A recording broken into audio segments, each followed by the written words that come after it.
Howdy, boys and girls. You know, when you drink real alcohol, in Russia they say that you must have an excuse. And the wisdom is that only alcoholics drink without excuse. Только алкоголики пьют без повода. But now that I don't drink alcohol, and this one is Cabernet Sauvignon from Germany, I know it's not gonna, because it's trying to focus on my face. I can see the thing is moving on it. But anyway, it's called alcoholized red beer. I couldn't find any amount of alcohol. The only thing is that a glass of this stuff, 250 ml, has 10 grams of sugar, but only 40 calories. So it's less calories, but it's a lot of sugar. So that's why it's not a good thing. But it looks like real wine. I don't know. This was $7. I just decided to. I want some red liquid. You know, that's my brother used to do when he quit drinking, and he would still go to parties. And because of course, especially in Russia, people force you to drink. And what are you, a loser? You decided to quit alcohol, and so he would bring a juice. He would bring like the fridge just started. I hope that's not going to be a problem. By the way, we are recording with a Canon, and this is the first time I'm using a very interesting lens. It's a 35mm 2.8 macro from Canon.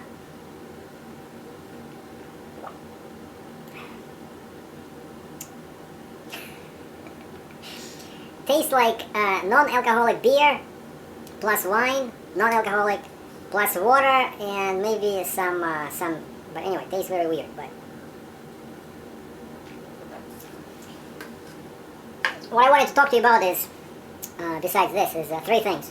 Number one, I posted on Facebook Wednesday. I posted on Facebook saying that I booked a load. And my truck was in the shop because of that recurring problem with fuel filters. And I said, that's it, I cannot change fuel filters every 2,000 miles. Because that's what it came to this time, 3,000 kilometers or less than 2,000 miles. And I already have a restriction at 7, like, it's bad.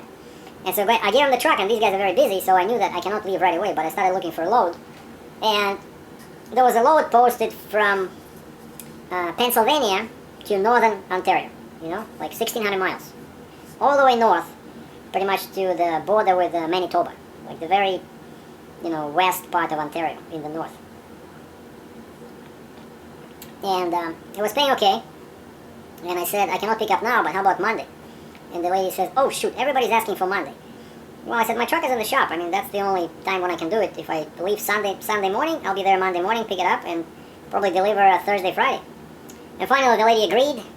Sent me a broker agreement, I signed that, spent a bunch of time waiting on the rate confirmation. Finally I have the rate confirmation, right? I checked her credit beforehand, and my factoring company never worked with her, but her, numbers look good, like she doesn't have any violations, and they said, okay, we're going to give it a try this time, just one time only, for this amount, and we'll see how she pays us.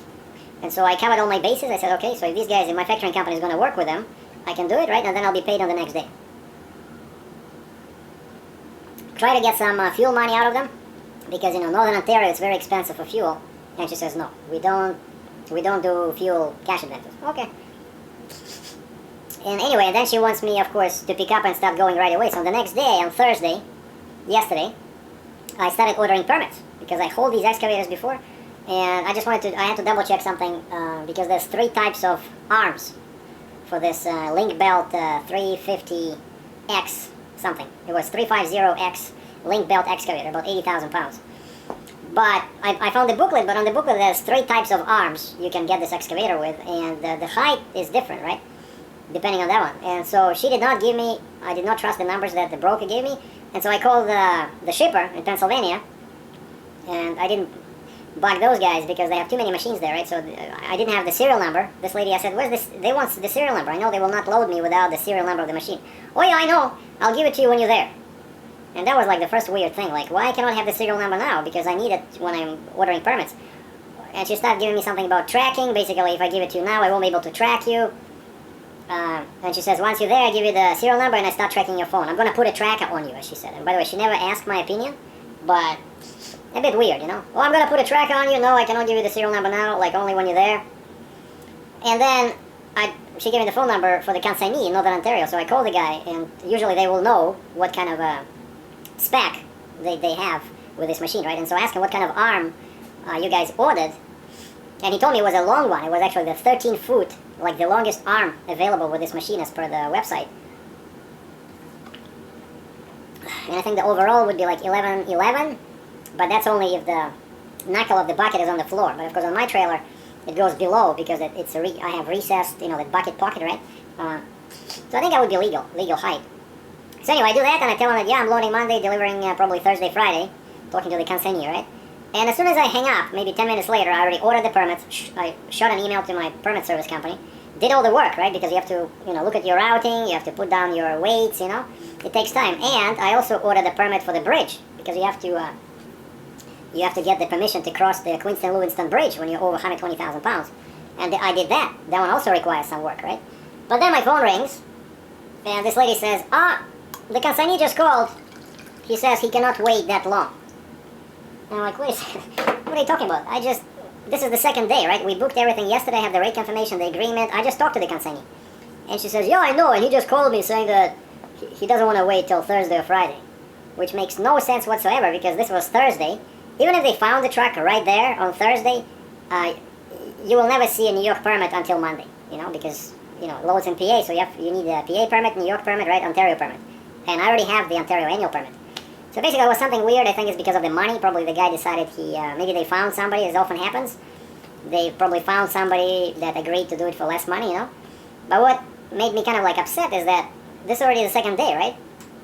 And at least I managed to email my permit service company. I told them just stop, do not order permits. And they were able to stop the order and they did not charge me anything, But it's just, these brokers, the consignees, they do whatever they want. Like if I try to cancel it on my end, there'll be so much shouting you wouldn't believe. But these guys can do whatever they want. Like already after everything is signed, the carrier did receive the rate confirmation. I ordered all my permits, or I did all the work, all the research.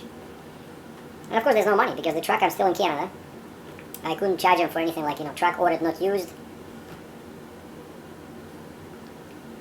So very disappointing. And I left this lady. I found her listing on Google. Left her some thoughts of what I'm thinking. And did a posting on Facebook. And put down the name of the broker.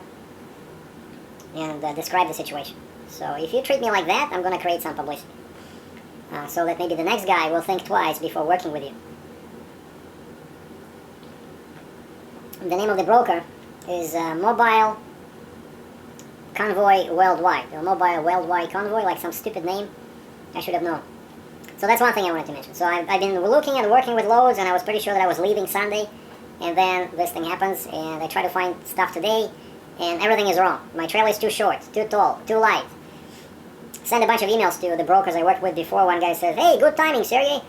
I might have a load. Are you a bonded carrier? I said, yeah, I can get a bond for $350 US. And, okay, I'll get back to you. And then he sends me the description of the load. I look at the money. The money is excellent. From New Jersey back to Ontario. I look at the width. The width is good. 11 something feet. The height is good. Then I look at the length of the load. It says 38 feet. And I have no idea what it is because he didn't say, on his little description. It just says, 47,000 pounds. And normally, let's say if it's an excavator, right? They're like 36, 35 feet, but that does not mean that you need so much space on the deck. But this one is like 38, like real weird, And so I emailed the guy, say, if this fits in the standard RGN well, I'm interested. We'll be happy to do it when it's available because they were still waiting for the shipper to get the load ready. He says, sometime next week. I said, okay, I can wait because the money was good. And this guy answers me, shoot. He said, it's a big crate. I did not notice that. Okay. Topic number 2, the truck. They called me late last night, 11 o'clock, because they open until midnight. I guess Kenworth trucks are so bad that the Kenworth dealer stays busy almost 24/7. And so they called me at 11 o'clock last night. The truck is ready. I said, okay if I pick up tomorrow? They said, yeah, no problem. Then I go there, and they give me an invoice. And I look at the amount, it's $550 Canadian after tax. And what I wanted them to do was find out why my filters get plugged in. Fuel filter second, adjust the clutch. For some reason during the last 2-3 days it became very difficult to put the gear in. Like first, second, third, fourth, doesn't matter. But when I'm trying to start from the stop, like at the lights or from a dead stop, doesn't want to go in, you know, like the gears keep spinning no matter how hard I push the clutch or weight or whatever. I tried everything. And I told him, I said, I think my clutch needs adjustment. And then the third thing is, for some reason my lights stopped working on the sides. You know, when you open the door, the overhead lights should come on automatically. For some reason they stopped doing that. And so that's what I tasked these guys with, 3 things, right? The fuel filters, the clutch, and the lights. And so I go there and I start reading from the back. The lights, turns out Captain Sergei activated the feature called Dark Cabin. And I forgot about this. It's called Dark Cabin. And I had no clue what that is, but I decided to activate it. And what that does is that kills these lights. And so the guy just, what he wrote here, he deactivated the Dark Cabin's option, and the lights started coming on and off when he closed the doors. Problem solved. Number 2, the clutch. The guy found that the clutch brake adjustment was out of spec. And so he adjusted the clutch, charged me $66. I think it's half an hour. And the major part, the filters, I told him that I need filters recommended by Cummins. Like I have a book, like an engine manual, and for my engine, there's no Packard filters over there. I have 2 filters, right? I have one which is a water separator / fuel filter, and then the other one which is just fuel filter. That one is bigger. And they don't list any Packard make filters. They only list Cummins and or Fleetguard, right? And so I asked these guys, I said, give me that Fleetguard because there's a part number there, specific part number.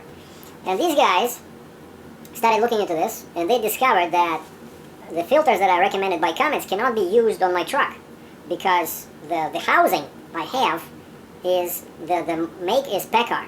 So in order to use the Cummins recommended filters, you need a DEFCO housing, which is the other one. And I asked them if I can change it. They had no idea. They said, oh, let us look into this. I said, forget it. So basically, yeah, it turns out there's 2 types of housing where your water separator / fuel filter sits. It's either Packard or DEFCO, DAVCO. And DEFCO looks like it's much better because then you can use tested and proven Fleetguard filters specifically designed for my engine. But they called Cummins, they called Kenworth plant, and they found out that the Packard filter I used before was wrong.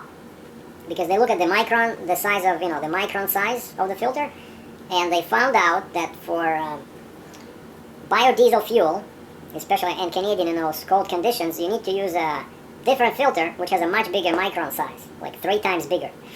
And that one is actually equivalent to the Fleetguard filter specs. And it's just the same as Packard, but it has a different part number than one I had before. So basically my truck came from the factory with a totally wrong filter. And so I told him, I said, why are you charging me $350 for this filter stuff? And secondly, I said, I didn't ask you to replace the secondary filter, like the big one, because I just changed that one. And all these problems, usually they only happen with the water separator. I said, I only wanted you to change the water separator, but now it looks like I had the wrong filter anyway, and that's what the problem was. And so I said, I don't want to pay this much, And the guy says, yeah, we agree, it's not your fault. And so he modified the bill, and instead of $550, it became $222. Okay. $222, and now I know the filter. Like the proper one for my truck is called Packard K371012. That's the proper one. Okay, and he also gave me some like a bulletin about biodiesel fuel. Like a bunch of pages over here, some interesting reading by Cummins, where Cummins is talking about all these B10, B12, and so on and so forth, and if you can use them, if you can use that fuel or not, what can happen. But basically, yeah, they say that it's not good. That biodiesel fuel is much worse than regular fuel, So I have this, and the last part I wanted to talk about is my Dodge Challenger. And if you guys are not interested in high-performance vehicles, just stop the video right here and go boil an egg or something, because that would be a much more useful employment of your facilities and skills. But if you hate my car, this might be of interest to you as well. So basically what happened, after I replaced the rear part of the exhaust system, hold on, let me check the time, 22 minutes, okay. I know the camera will shut off in 7 minutes. So after I replaced the rear part of the exhaust with that blasting Bob resonator delete kit, right, and I installed those racing mufflers, something strange happened. Like I could not decide, like, was it pulling better, was it pulling worse? The sound, of course, did improve each time I do these mods. First it was a muffler delete, and when I put the pipe instead of mufflers but left the resonators, right, the second part was, well, this is the second part. The second part is replace the rear pipes from 275 to 3-inch and install racing mufflers. And of course, in my mind, a racing muffler is like a performance straight-through muffler. And then you saw that it's not straight through, but it has a dome in there. But still, they say that muffler is a true racing muffler is designed for like a really high power applications, 2,000-3,000 horsepower. So that one is like a resonator. It's like a really straight through. And so then I went to the day before, right? I went for a ride to Hamilton to pick up my neck pin replacement for the trailer. If you remember, I was complaining that it's very difficult to get out that neck pin. And so Fontaine sent me a replacement under warranty.